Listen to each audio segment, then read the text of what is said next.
Mr. Trump, how did you think you did? Very well. Worked out great. Yeah, it was a great interview.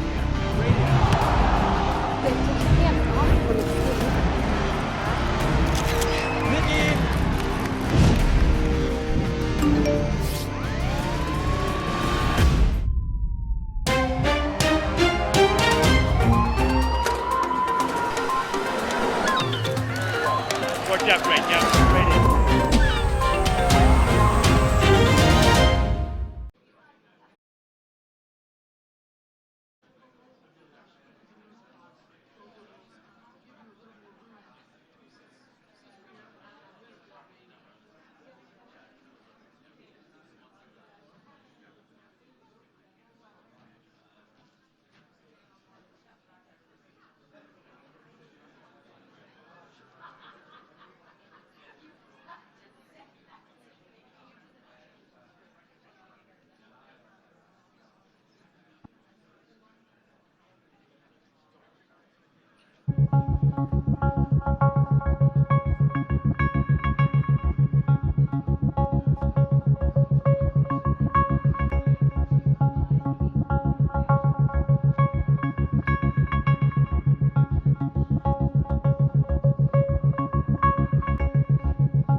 Ladies and gentlemen, the President of the United States, Donald J. Trump, accompanied by Secretary of State Mike Pompeo and Secretary of Treasury Steve Mnuchin.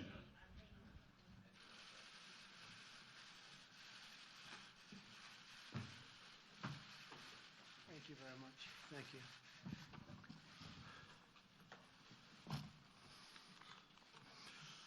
Well, thank you all for being here. We've had a tremendous 3 days in New York at the United Nations. I want to thank the Secretary General. It's been really incredible what's been taking place, and he's been a fantastic host to a lot of countries. The meetings I had on a bilat or close were pretty staggering.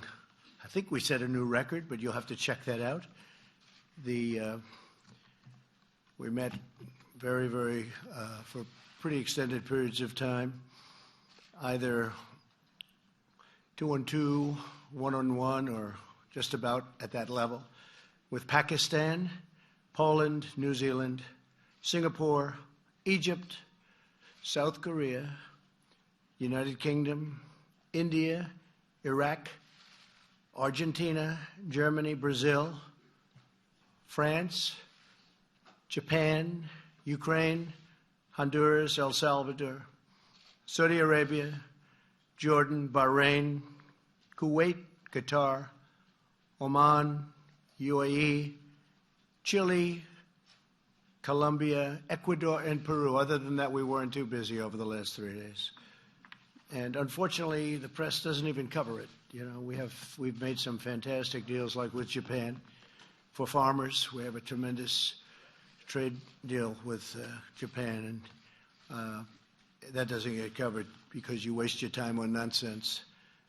The PMI manufacturers index has gone substantially up, which was an incredible. Larry Kudlow, wherever you may be. Larry, please stand up. He just gave me these numbers. And existing new home sales are through the roof. Just came out. Oil prices have gone down ever since the Saudi Arabia incident, and they've gone down very substantially, so we have plenty of oil. But those numbers were surprising to you, Larry, and the extent of the increase. Is that a correct statement? So thank you, Larry Kudlow. We think we'll make this little announcement to you because important, you know, the so-called whistleblower, the one that didn't have any first class or first rate or second tier information, from what I understand. You'll have to figure that out for yourself. But I've spoken with Leader Kevin McCarthy and the Republicans, many of them, and we were going to do this anyway, but I've informed them, all of the House members, that I fully support transparency on the so-called whistleblower information, even though it was supposedly second-hand information, which is sort of interesting. And other things have come out about the whistleblower that are also maybe even more interesting. But also insist on transparency from Joe Biden and his son Hunter on the millions of dollars that have been quickly and easily taken out of Ukraine and China. Millions of dollars, millions and millions of dollars taken out very rapidly while he was vice president. And I think they should have transparency for that. I've informed the leader about that. And additionally, I demand transparency from Democrats who went to Ukraine and attempted to force the new president, who I met and is an outstanding person, who just met a little while ago. Some of you were there. I think he's going to be outstanding. He got elected on the basis of corruption. He wants to end corruption in Ukraine, and I think that's great. But they went there and they wanted to force the new president to do things that they wanted under the form of political threat. They threatened him if he didn't do things. Now, that's what they're accusing me of, but I didn't do it. I didn't threaten anybody. In fact, the press was asking questions of the president of Ukraine, and he said, no pressure. I used the word pressure. I think he used the word push, but he meant pressure, but it's the same thing. No push, no pressure, no nothing. It's all a hoax, folks. It's all a big hoax. And the sad thing about this hoax is that we work so hard with all of these countries, and I mean really hard. I've been up from early in the morning till late in the evening and meeting with different countries, all for the good of our country, and the press doesn't even cover all of this. And it's really disappointing also to those countries that are with us and spend so much time with us. So we want transparency. We've informed Kevin McCarthy about transparency, and we said vote for it. So I think you'll have close to 100% of the Republican votes, I hope. And it got almost no attention. But in May, CNN reported that Senators Robert Menendez, Richard Durbin, and Patrick Leahy wrote a letter to Ukraine's Prosecutor General expressing concern at the closing of 4 investigations they said were critical. In the letter, they implied that their support for U.S. assistance to Ukraine was at stake, and that if they didn't do the right thing, they wouldn't get any assistance. Gee, doesn't that sound familiar? Doesn't that sound familiar? And Chris Murphy, who I've been dealing with on guns, so nice. He's always, oh, no, we want to work it out. We want to work it out. But they're too busy wasting their time on the witch hunt.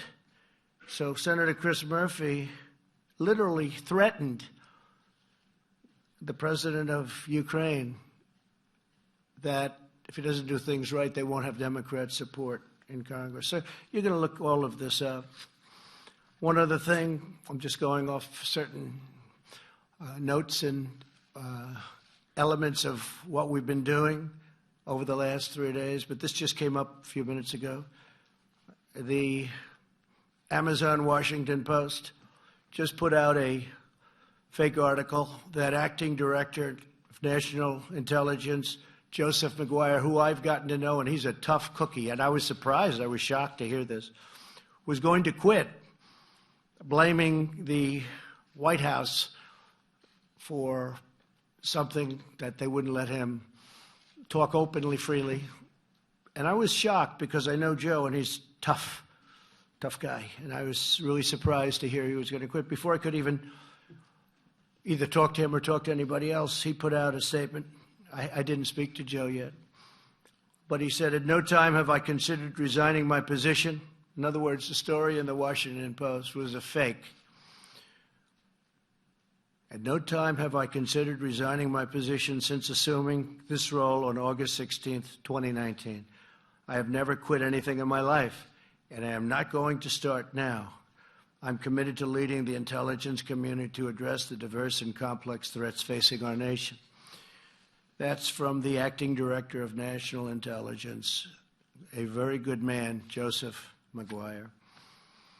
So we're having a great period of time. Our country is the strongest it's ever been economically. Our numbers are phenomenal. Wilbur, thank you, and Larry, everybody. The numbers are phenomenal. Our economy is the strongest in the world. We're the largest economy in the world. Had my opponent won, we would be second right now because China was catching us so rapidly, we would have been second by this time. And unless somebody does a very poor job as president, we're going to be first for a long way because we've picked up trillions and trillions of dollars in value and worth of our country, and China has lost trillions and trillions of dollars and millions of jobs and their supply chain. And they want to make a deal. This year, America came to the United Nations stronger than we have ever been before.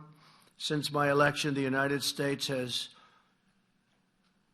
not only brought our economy to a level that we have never seen, the most jobs that we've ever had. You know, you've heard me say it many times, African American, Asian American, Hispanic American, the best unemployment numbers we've ever had, and the most and best employment numbers, 160 million, very close to that number, in jobs. We've never been anywhere close. Wages are up, and inequality is down, something that people don't like writing about, but wages are up. I used to speak during the campaign, and I talk about wages where people were making less money 3 years ago than they were making 21 years ago, 22 years ago, and they'd have two jobs and 3 jobs. So when I say 3 years ago, I'm talking into the area sometime prior to the election. And they were doing very badly, and now, for the first time in many years, wages are up, and employment is up, and unemployment is down, and it's a beautiful thing to watch. In a week of active and ambitious diplomacy here at the United Nations, America renewed our friendships. We advanced our values greatly and made clear to everyone that the United States will always defend our citizens. To promote prosperity, I met with Prime Minister Boris Johnson at length, the United Kingdom, continuing our discussions on a magnificent new bilateral trade deal. So we'll see what happens with respect to Brexit, but I suspect we'll have a fantastic deal with the UK. It should be much bigger than it has been over the last number of years, over the last 20 years, frankly. It should be a much bigger deal. That's true with many countries. We're going to have much bigger trade deals with a lot of countries that have an opportunity to come, and they all want to do business with the United States, especially now. Earlier today, I stood alongside Prime Minister Abe of Japan, a friend of mine, a great gentleman, had a great re-election, and we signed a terrific new trade deal which tremendously helps our farmers and ranchers and technology. The technology companies are really big beneficiaries. We also held very productive conversations with leaders of Pakistan, India, and many other nations on achieving stronger ties of fair and reciprocal trade. And with respect to Pakistan and India, we talked about Kashmir. And whatever help I can be, I said, I offered, whether it's arbitration or mediation or whatever it has to be, I'll do whatever I can, because they're at very serious odds right now, and hopefully that'll get better. You look at the 2 gentlemen heading those 2 countries, 2 good friends of mine. I said, fellas, work it out. Just work it out. Those are 2 nuclear countries. They've got to work it out. This week, we also made incredible strides on national security. With President Duda of Poland, we signed a joint declaration advancing defense cooperation. And crucially, Poland has agreed to put up 100% of the money, something I don't think you've ever heard said before. But they're going to put up 100% of the money of hosting additional U.S. military personnel that we'll be taking from various other countries. We won't have more over. We'll be moving them around. Poland is building us phenomenal new facilities. They're spending everything, and they're going to really do a job. But we'll be moving a few thousand soldiers, and Poland will be paying that for it. Together with Prime Minister Lee of Singapore, I signed an important agreement extending our defense cooperation. This hasn't been changed in many years.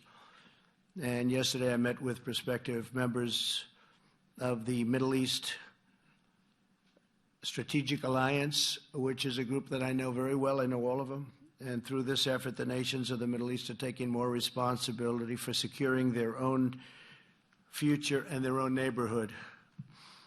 And they're also reimbursing us and paying us for a lot of the military work that we incredibly do. But because we're now independent energy-wise, we're energy independent, we have very few boats going over the Middle East. We used to have them going through the straits all the time. And you probably noticed that every once in a while they go after somebody else's. They haven't gone after ours yet. If they do, they've got big problems. But we have very few boats going over there. They were saying the other day they've never attacked an American boat. I'm not asking for trouble, but if they do, they know they have far bigger trouble. But then they said, but you know, we don't see very many American boats over here anymore. This week also brought extraordinary progress to nations of our own hemisphere. In recent days, we've achieved historic asylum cooperation agreements with El Salvador, Guatemala, and Honduras. We were with El Salvador today. A great young gentleman became the president. He's strong and tough, and he's taking care of crime. He was really something today. I was very impressed with him. And likewise with Honduras, who we met. We signed a cooperation agreement with both and also with Guatemala. We're working with our partners in Central America to ensure that asylum seekers can pursue relief as close to their home countries as possible. That'll make a tremendous difference at our southern border. And Mexico, I have to say, President Lopez Obrador has been outstanding, and an outstanding partner. And he's doing a great job in Mexico. The cartels are way down, and the numbers, our secretary is here now, the numbers are way down, way down. And we're doing that without the help of Congress, meaning the Democrats in Congress, who won't give us a single vote to take care of loopholes. We have loopholes that are so horrible, and it would be so easy to fix. And they know they should be fixed, but they don't want to do it because they don't want to give Trump any credit. Because it's all about the election. That's all they care about. They don't care about our country. They care about the election. And the sad part is, with all of the tremendous work that we've done this weekend, whether it's Secretary Mnuchin or Secretary Pompeo, who had some outstanding meetings, with all of this tremendous work that we've done, the press doesn't even cover it. And the Democrats did this hoax during the United Nations week. It was perfect. Because this way, it takes away from these tremendous achievements that we're taking care of doing, that we're involved in New York City at the United Nations. So that was all planned, like everything else. It was all planned. And the witch hunt continues. But they're getting hit hard on this witch hunt because when they look at the information, it's a joke. Impeachment for that? When you have a wonderful meeting or you have a wonderful phone conversation, I think you should ask. We actually, that was the second conversation. I think you should ask for the first conversation also. I can't believe they haven't, although I heard there's a rumor out they want the first conversation. It was beautiful. It was just a perfect conversation. But I think you should do that. I think you should do. And I think you should ask for VP Pence's conversation, because he had a couple of conversations also. I could save you a lot of time. They were all perfect. Nothing was mentioned of any import other than congratulations. But the word is that they're going to ask for the first phone conversation. You can have it anytime you need it. And also Mike Pence's conversations, which were, I think, one or two of them. They were perfect. They were all perfect. It's very sad what the Democrats are doing to this country. They're dividing, they're belittling, they're demeaning our country. So many leaders came up to me today and they said, "Sir, what you go through, no president has ever gone through, and it's so bad for your country." People laugh at the stupidity of what they've asked for. And here we could do asylum. We could do all of these different things so easily. We could do asylum quickly. We could do loopholes, get rid of them.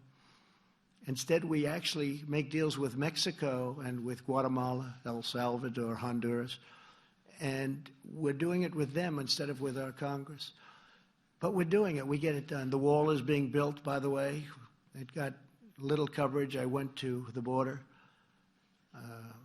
It's going up in New Mexico. It's going up in Arizona. It's going up in California, believe it or not. They really wanted that wall in California and San Diego. As soon as it was completed, they said, "We don't want a wall." They were begging me for a wall. I should take it out and move it to another location. We were with the governor, spoke to him a lot, but the governor of Texas, the lieutenant governor of Texas, attorney general of Texas, the senators of Texas, Cornyn and Ted Cruz. And we're building an incredible wall. It's going to, number one, it's going to look great. It's going to be virtually impossible to cross unless you're one hell of a mountain climber. It's very tough. It's going to be very tough to get people and drugs over those walls because they're the real deal. I went to the Secretary of Homeland Security, and he got all his people together. I said, "Give me 4 walls, your optimum, every single thing included." And they give me 20% less, 20% less, and 20% less. meaning less cost. They came back, they said, this is the wall, sir, this would be the best. We have the panels on top, which are anti-climb panels. I don't know if you noticed the steel on top. We have a different design for a different area, but this anti-climb, it's very tough. We had people going out and real climbers telling us which is the toughest to climb, but these are anti-climb panels. Very tough to get across, and the wall is going up many miles a week. And we hope to have over 400, but maybe as much as 500 miles, which will pretty much do it because you have a lot of natural barriers. You have mountains, you have really rough rivers, you have some really rough land that you can't cross very easily. So they serve as their natural walls. But we will have, we think, over 400, but we could even have 500 miles to combat the malice and corruption of both the Venezuelan and Iranian dictatorships. Today I issued proclamations suspending the entry into the United States of senior regime officials and their families. And further, to promote American values, on Monday I was proud to be the first president in history to host a meeting at the United Nations. I'm so surprised, first president for this. I can't believe that I'm first. I spoke to Franklin Graham about that. I can't believe it. At the United Nations on protecting religious freedom and liberty for people around the world. While some partisans and unelected bureaucrats in Washington may choose to fight every day against the interests and beliefs of the American people, my administration is standing up for the American people like no administration has in many, many years. You forgot the American people. You totally forgot the American people. This week, every week, I really can say, of my presidency, we're standing up for American prosperity, American security, and the American way of life. And together with our friends and partners, we're building a more peaceful, prosperous, and promising future. We have a tremendous relationship now with a lot of nations that are very happy with what's going on. And that includes in South America, where they've been so helpful, where nobody thought this would be possible.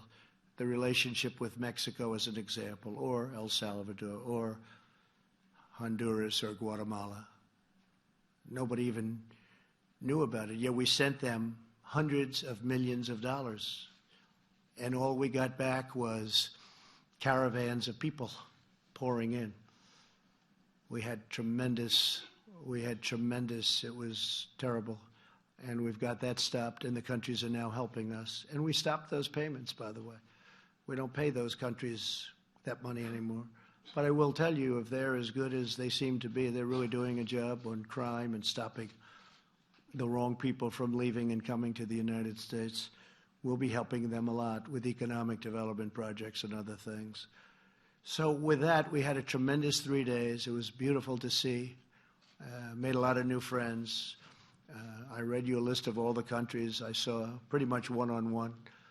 And it's been very busy, but it's been very, very fruitful. So we could take a couple of questions. I'd love some questions on some of the things that we accomplished at UNGA instead of the witch hunt, the phony witch hunt questions, which I know that's what you want to ask because it's probably better for you, but it's not better for the country.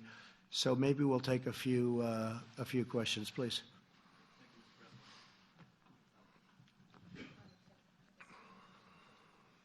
Thank you, Mr. President. You've suggested that you didn't do anything wrong in the course of your conversations with the Ukrainian president.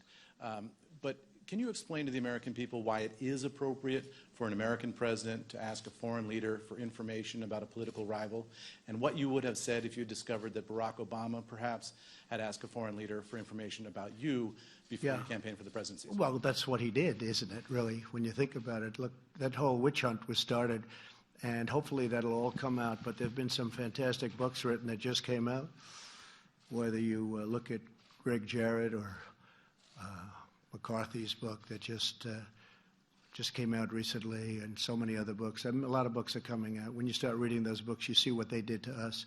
What they've done to this country is a disgrace. They've hurt this country very badly, and no other president should have to go through what I've gone through. The new president of Ukraine is looking to stop corruption.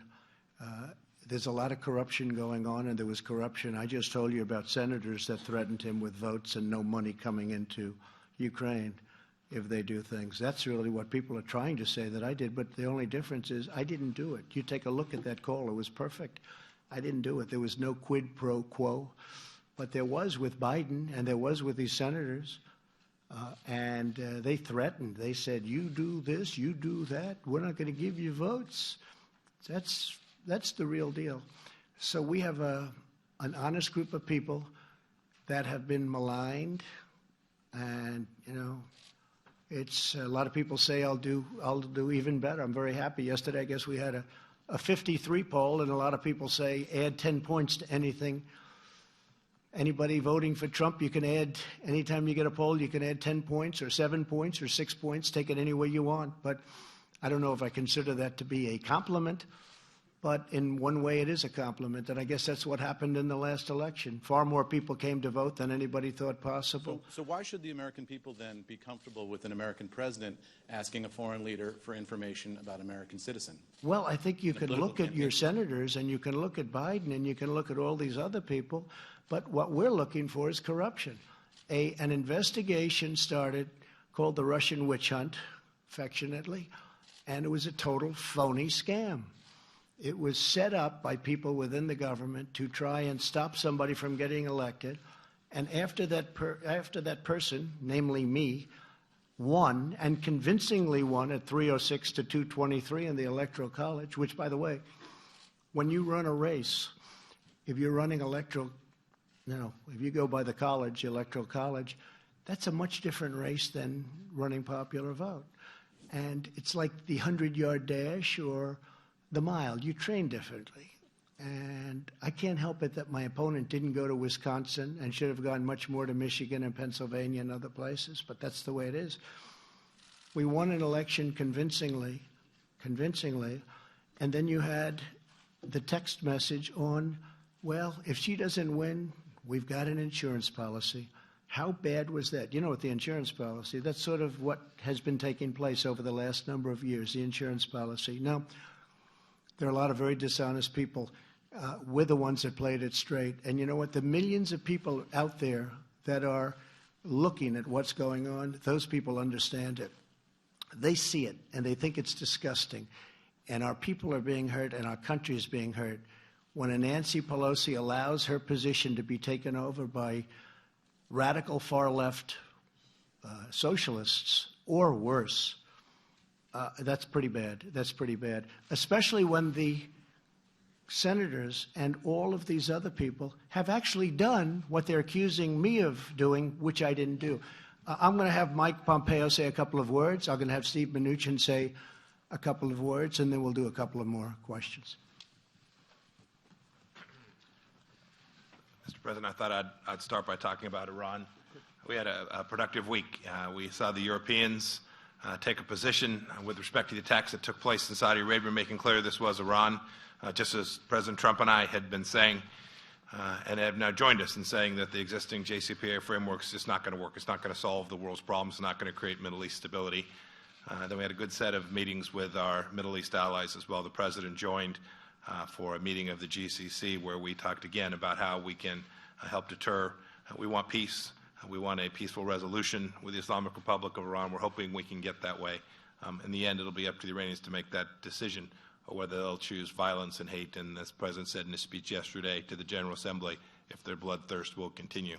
We hope that's the net. We hope we can get the opportunity to negotiate with them and get an outcome that's good for both them, for the United States, to make sure that they never have a nuclear weapon and that they can't foment their terror with ballistic missiles and in the way they have all around the world. And I think we made real progress uniting the world on that here over these past few days.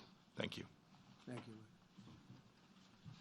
As Secretary Pompeo said on Iran, we had very good discussions with all of our allies about the sanctions program, which is the maximum pressure and unity on the sanctions program. The Europeans made it very clear they would not do anything without our consent. And then on the economic front, we had the entire economic team here for all the meetings. Secretary Ross, Larry Kudlow, Ambassador Lighthizer, just left to go back to D.C. He's working hard on trying to get USMCA passed. But we had a lot of productive discussions, the Japanese trade deal, and a lot of discussions on investing in the U.S., more jobs in the U.S., and more trade. Thank you. Okay. Go ahead, please. Thank you. Christina Partsinelos, Fox Business. I want to focus on markets because I'll leave it to everybody else to talk about impeachment. Markets reacted positively after you spoke about China and that it would happen sooner rather than unexpectedly.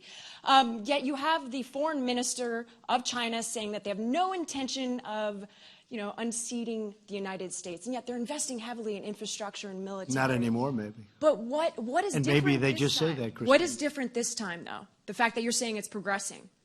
Oh, I just think it's progressing. I think they want to make a deal. They're losing their supply chain. Do you have something specific?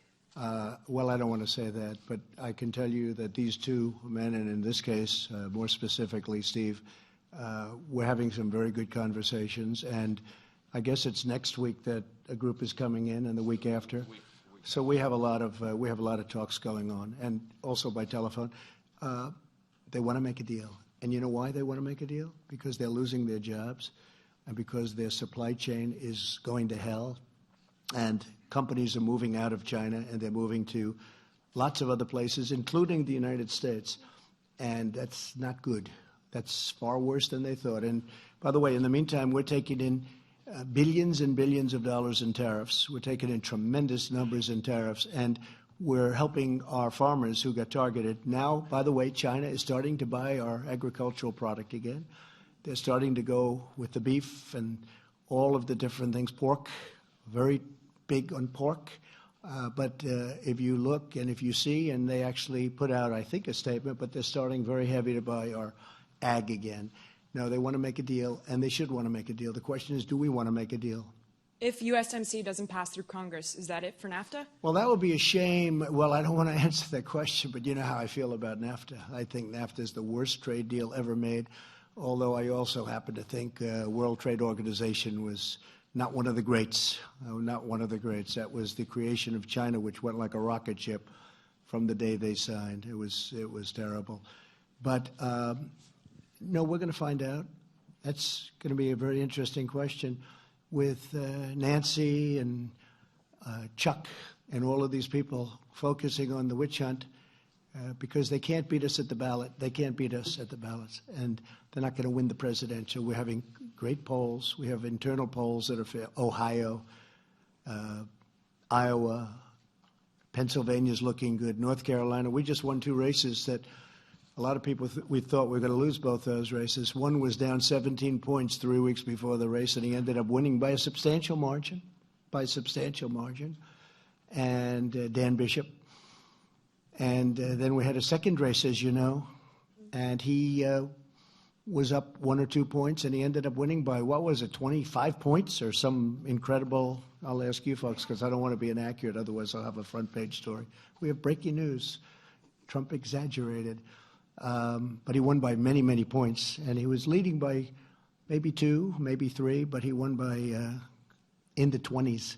So we're looking great in North Carolina, looking great in Florida. And you had 1 or 2 congressmen, Democrats, saying, listen, we can't beat him at the election, so let's impeach him, right? Didn't you hear Al Green? That's a beauty. He's a real beauty, that guy.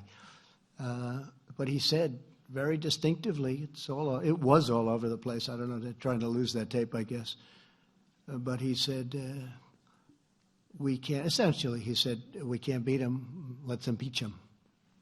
That's pretty dangerous stuff. Steve, go ahead. Thank you, sir. You had expressed some concerns about the precedent of releasing the transcript. Yeah, I don't Why like did you go ahead and do it? Because I was getting such fake news, and I just thought it would be better. And now they're asking for the first phone conversation, and I'll release that too if it's important to you.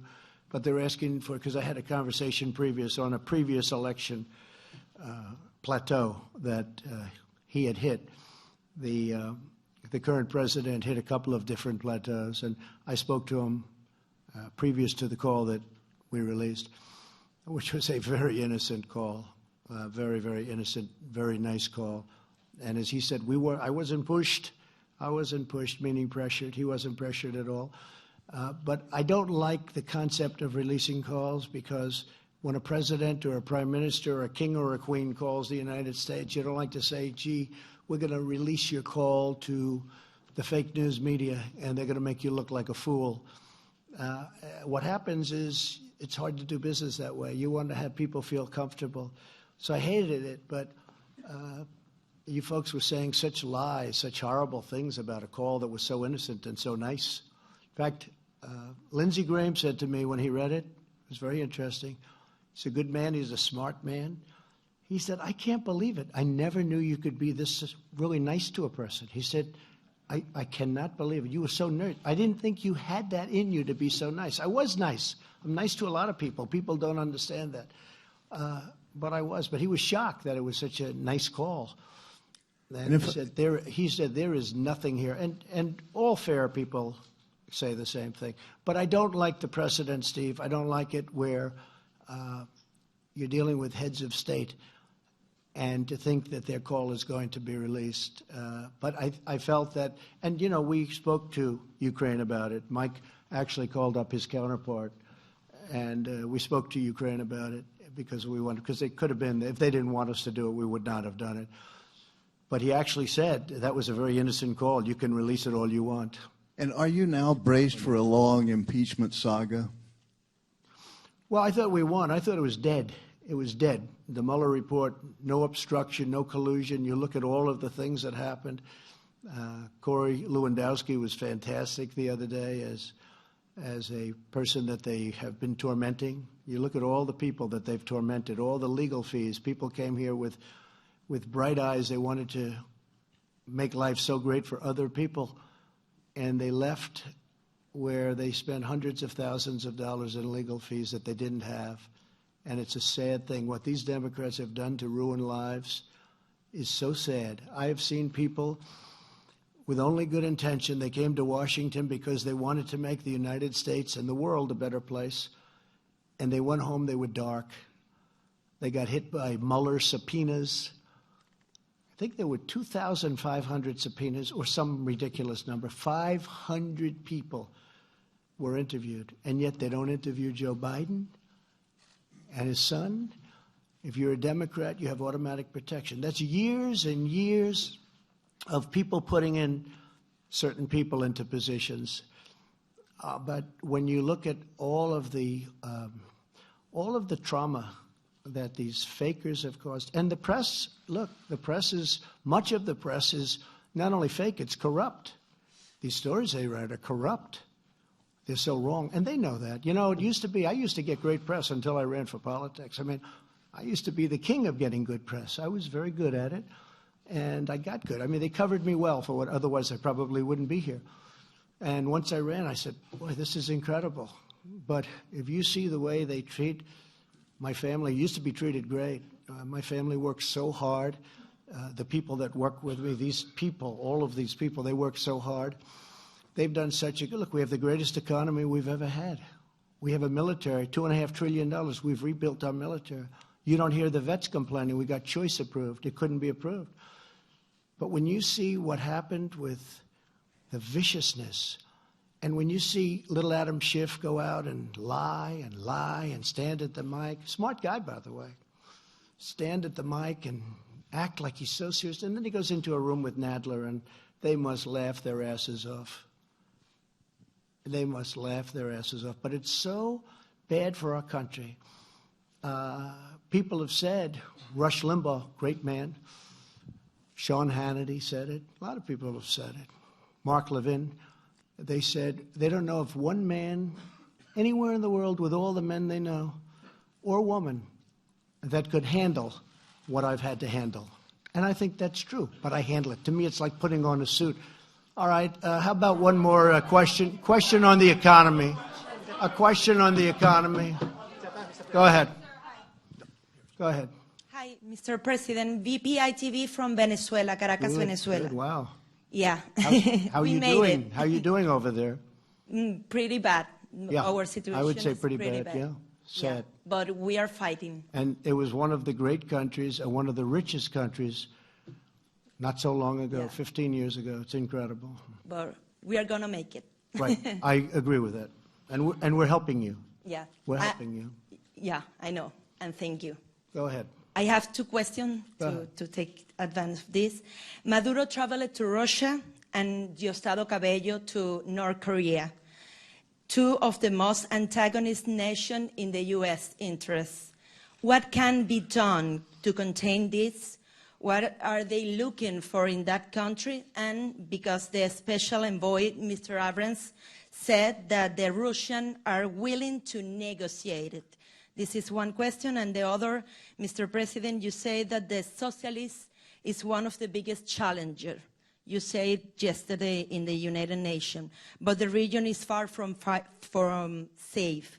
Maduro is still a dictator, full in power, and in Argentina and Brazil are under threat about the socialists and populists.